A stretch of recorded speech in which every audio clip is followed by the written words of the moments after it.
So yeah, had to come in and hook this up to the charger to finish this, or to make this rather. So yeah, about the instinctual variance and the seduction styles, and probably gonna end up being another thing describing like which types I think go with each of them. But you know, for me personally, um, I noticed that my primary agenda, like whenever I go into anything, the first thing I lock into and will make um my decisions for survival or whatever on is, I lock on to um things just have that strong, like, SX pull to them first, like what is going to capture my attention. Cat jumped down and okay, never mind. Thought I was gonna have to go fix the wire. All right, but yeah, so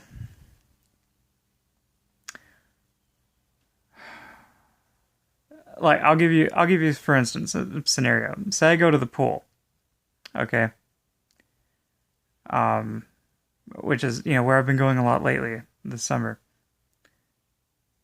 Then first I notice what attachment each person has to like each of the people around them, rather than looking at it as a whole, like kind of atmosphere, which I notice other people are doing more, and um I don't know, I kind of just like rely, or I'm just like, they'll handle that, or realize that, or they'll fill me in later. I'm more paying attention to like what is the experience of going to the pool, and how much are you know like, is going to the pool actually what as great as like I pictured it, it would be going there. And I don't go for, to, because like, so and so is going there and they're cool, so like I'm going to go to the pool so that I can be cool too, or like, to get, I'm like, when I go to the pool I want to like swim. But when I go to swim, the downside of it is that, for instance, if I'm going there alone or with people that I don't feel like have the same interests, I can't really enjoy it, because I just see how like it's like the pool is like an after effect. You bring the people that you're already attached to, or that it's usually family there. There's like either like a bunch of kids, or people that are married, or dating or whatever. And you don't really see, what I picture in my mind when I go is I'm like, you know, maybe I'll find someone at the pool, but that doesn't really happen. Single people, especially like single women don't really seem to go to the pool that often. Um, or, not as much as I'm picturing that they would be. So, as an example, but on the flip side too, I should be looking at it as, and do look at it as well, as there is always the other person there. There is like always that other half, because basically if I'm who I am and I'm doing what I'm doing, there's someone out there not doing those things, and because they're not doing those things, and they would, you know, benefit, for lack of a better term, from having someone that does do those things, because they can like fill that void, or like that other side of things. So that's really like the first thing I'm always tracking, like whenever I go in a situation. A lot of times that'll be a part of why I want to just kind of like leave as soon as I get somewhere, or like not really want to be there, because I'll notice, okay, what are the opportunities and odds? Okay, everyone's already interested in whoever they brought, and it's wrong to break up anything, even if I had a chance of breaking up what they're doing. It's wrong, and there's like somewhere there's already that other half through entanglement anyway of out there, and it's disrespectful to them anyway in a sense, unless they somehow gave me that opportunity to learn more about them somehow in a weird way or something. But like that is more what I'm tracking. And then the and that's how it would fit into, I suppose, the ideal lover style is, it's kind of natural because I'm like, okay, if I'm not what this person sets as their ideal, then first off, it's probably not going to happen anywhere. It's not going to happen in a authentic way where it's not going to have to be some type of game, or it's not going to have to be some type of seduction style of like manipulating someone, because the manipulation is the honesty. Like the real Scorpio rising is a Libra. Like opposites attract, so on and so forth. So like opposites, but you shouldn't say opposites because it's really the same, but it's the other end of the same thing. Yeah, all that type of deal. So due to that, due to noticing that's what I'm tracking mostly. Like I will not instinctively get pulled towards acting a certain way because there's a social expectation.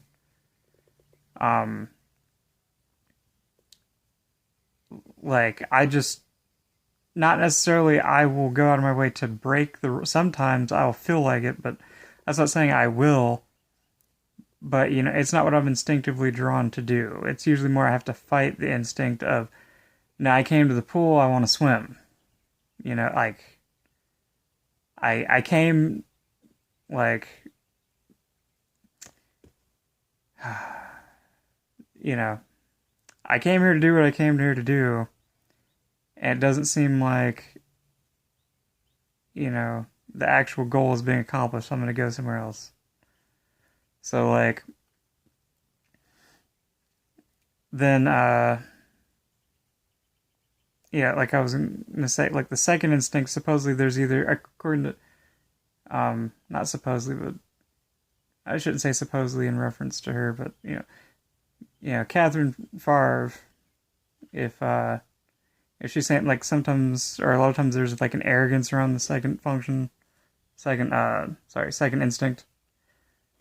Um,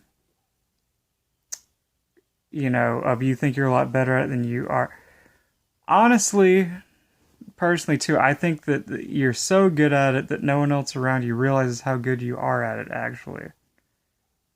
Unless again I'm still looking at it wrong, which is highly possible. But or people underestimate how much, like, if you go after the first one, the second one gets taken care of or whatever.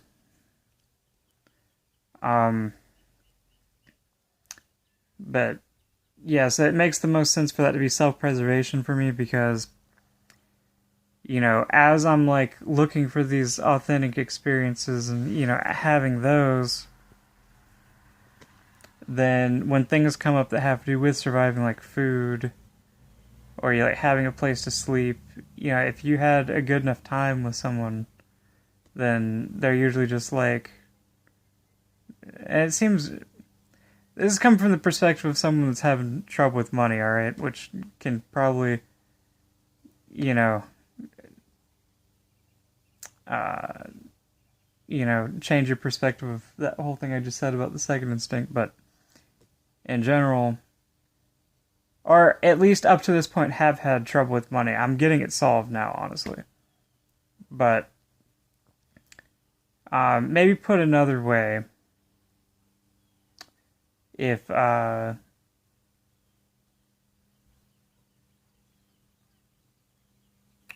don't know, if you're on a path with someone and there's just like little stuff that comes up, and I get it can go the other way too. If I'm on a path with someone else and there's something, I happen to have a little bit of money, then I'm not gonna care about, like, really honestly, when I had like a couple $1,000s on me and someone was with me, I didn't really care about like just grabbing them something, when I had it. And the same kind of thing happens the other way too. Like, if you're like really close with people and you just had like a good time and you're in, or maybe even like you need somewhere to sleep in order to be able to continue having that good time, then like people aren't going to have that much of a problem with you staying there or whatever, because it's an expected thing, because it's a convenience anyway, because they don't have to like go grab you, drop you, you're just going to stay there, you know what I mean? So like um so that's why it seems like it's not a blind spot. I'm still aware of what's going on with my money and all that, and it just seems to somehow like work out, or I know like if I do what I authentically care about doing, then it'll work out somehow, you know but yeah, I definitely think social is the blind spot, because I don't know, not, and I'm not even sure if there's the whole aspect too that I just learned about from watching the videos on the Ben Vazlin, if that's how you pronounce his name, channel, that he has Catherine come on a lot about like how you can be positively or negatively identified with each of the instincts. And so, I'm not sure if I'm positively or negatively identified necessarily with the social. Like, I think I'm positive. I think the weird thing is that I'm negatively identified with the first two, just because of what my experiences have been with it up to this point, in a certain sense. But I can see where I'm positively identified to it. So I don't even know if it's a static thing to be positively or negatively, or if I'm just in the middle, or what. I guess it depends on the person, how they view it. But I don't know, it seems like I have, from how it's been described so far, I have a negative identification with the sexual and self-preservation, and a positive with the social, because I want there to be groups, and I understand the need for it and the need for a hierarchy. And I like that that's a thing, but I rely on the people that I have close bonds with, to kind of not necessarily do it for me, because I want to be the one to do it, but I trust that I'll kind of be able to get a gauge, or ask them what's kind of going on with it, so it goes through them first. So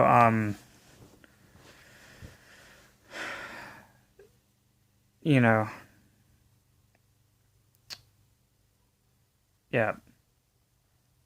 And then I guess like the negative, positive, supposedly, like,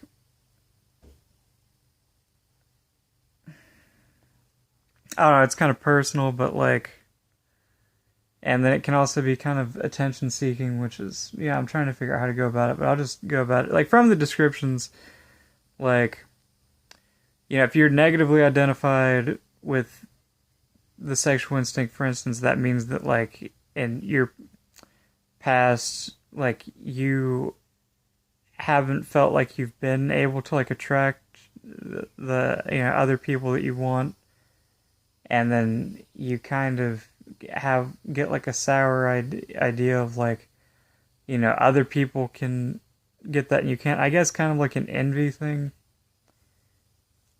And like, you know, I think my other half is a rare breed. Let's put it like that. Um, or maybe I'm just like that Scorpio like seventh house too, or if you want to look at like the sexual instinct first, it's such a strong feel that I get off of just like first seeing people, and maybe that's like it's that strong feeling in this regard, which should be in the seventh house. This isn't me being an INFP, which a lot of people keep mixing me up with being an INFP. And when I'm talking about this feeling, it's like what you would normally associate looking at it like that with an INTP is like anxiety or nerves. And I'm talking about instincts. This would be like, you're that kind of part of your brain anyway, the fight or flight quality. But then, INTPs have emotions too. It's just, if you look at socions, it's the role, it's like towards other people. Like, even if you say, like, that's something other people do that I don't, that's the reason that is because you felt that, through the other people. You don't make your own decisions primarily based on your emotions if you're, an INTP, with the exception of, like, for instance, how I said, like, you're really your seventh function, so really, I don't even know if that's the best way to put that, honestly, because, like, I think actually, okay, like in my case, like with being the Taurus rising and having that, like, extroverted sensing in, like, the seventh slot, I think that's actually what guides my, impetus, like, to do something. But it's like if you see someone standing around observing stuff, but then you ask them a question, an INTP especially is, or INFP, but well, no, specifically INTP for this. You see them like observing a bunch of stuff, and they're seen as an observant type. That's actually what they're doing, observing. They're watching, right? It's not until you ask them, what did you see? What are you experiencing? That they have to think. You see, so like it's really, you're really being guided. You're making your decision based on, the extroverted sensing, and in my case, it's a fiery kind of extroverted sensing because of where it is in like the chart too, from from the other videos I've made. So like, I don't think it's entirely accurate to say like, if you're an INTP, you don't make your decisions based on your feelings. It's if you're an INTP, then you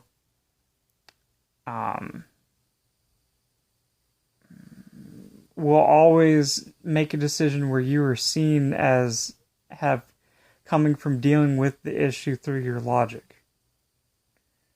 And as if, you came up with your own thought about it and you made a decision. But you're still physically, at least in my case, you're being physically pulled by, an emotion.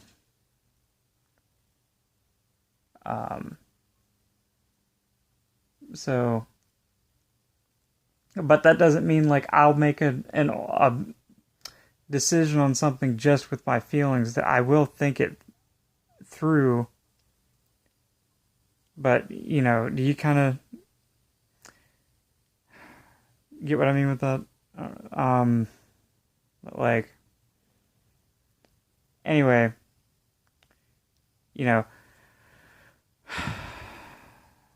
when I am first, looking at people and I get that strong, like, feeling, you can look at it as the role function too.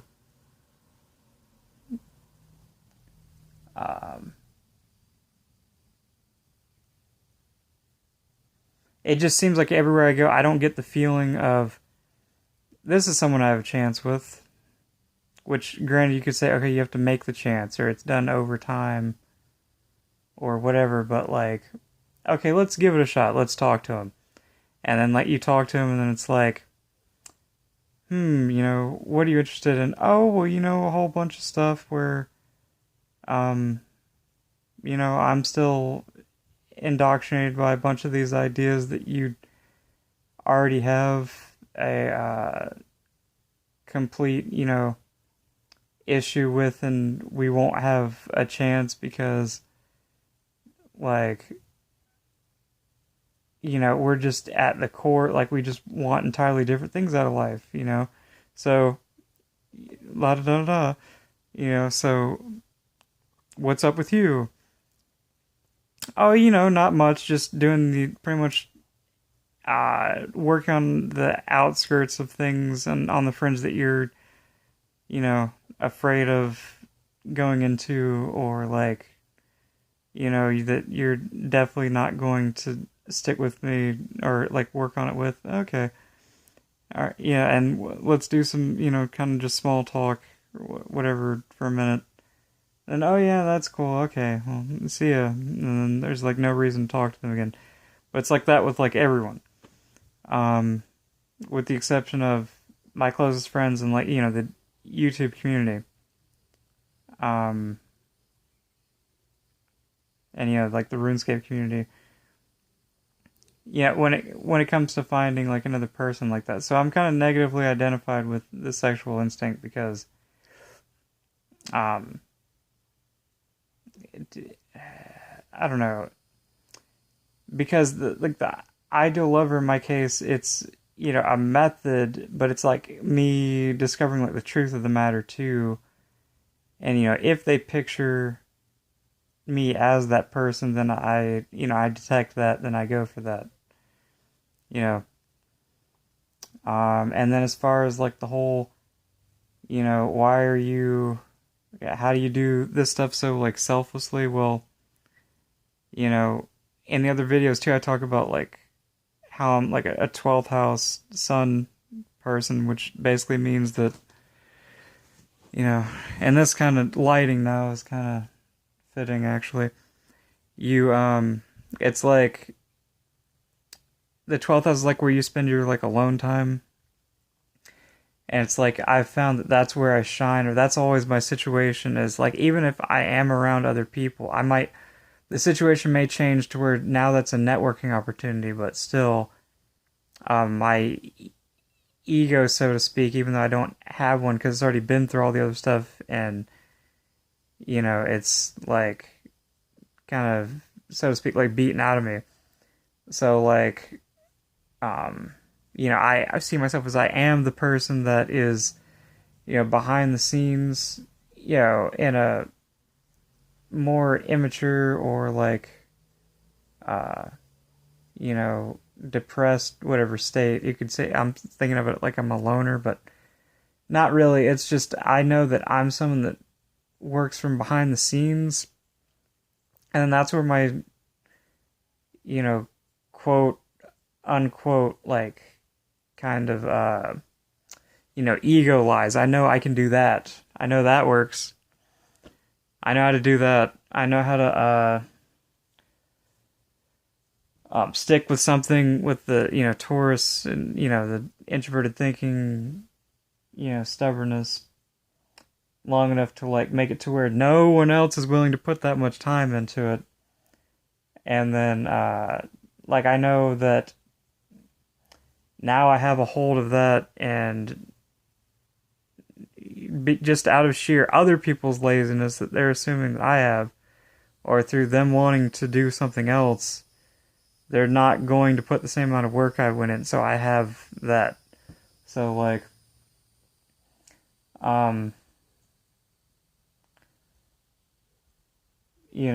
it's not necessarily this selfless, it is, but it's not. See, it's in the 12th house, but it's also in Aries, which would mean like, Aries is kind of an egotistical, and it's going to sound, kind of arrogant or whatever too, even though it's there, but it's like, um, I don't know. It's not this total vanishing of the ego, I think, that like a lot of people think it is. It's just, you don't see it, especially in a lot of like public settings. But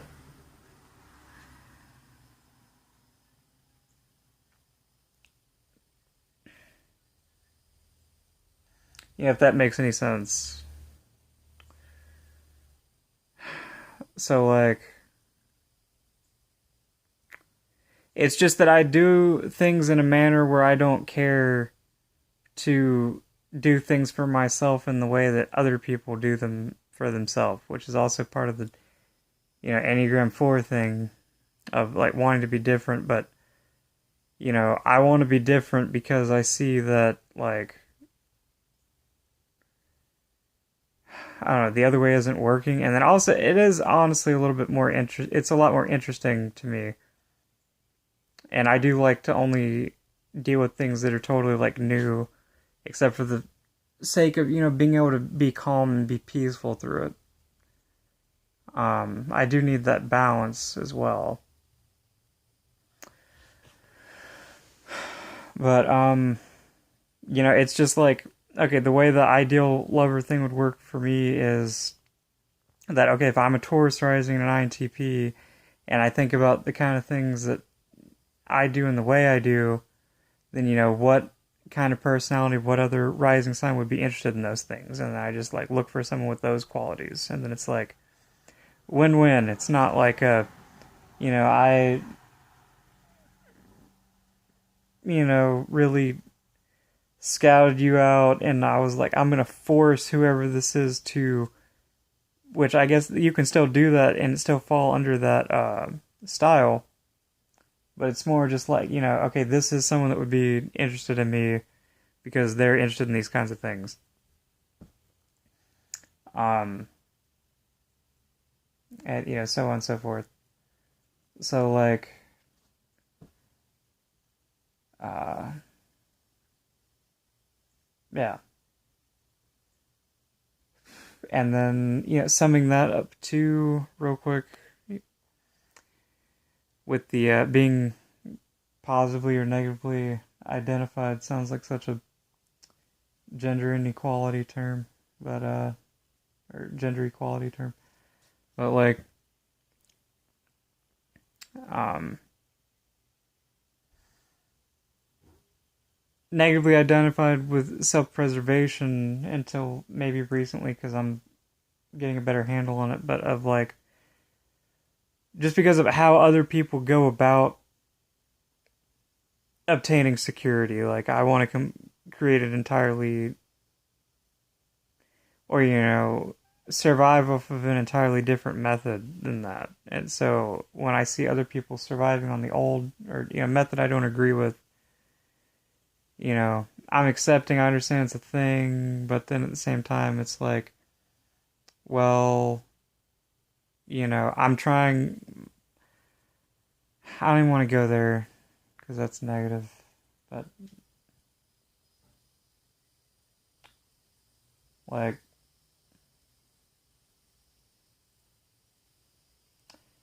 I don't know, there's still shit happening essentially that I don't agree with.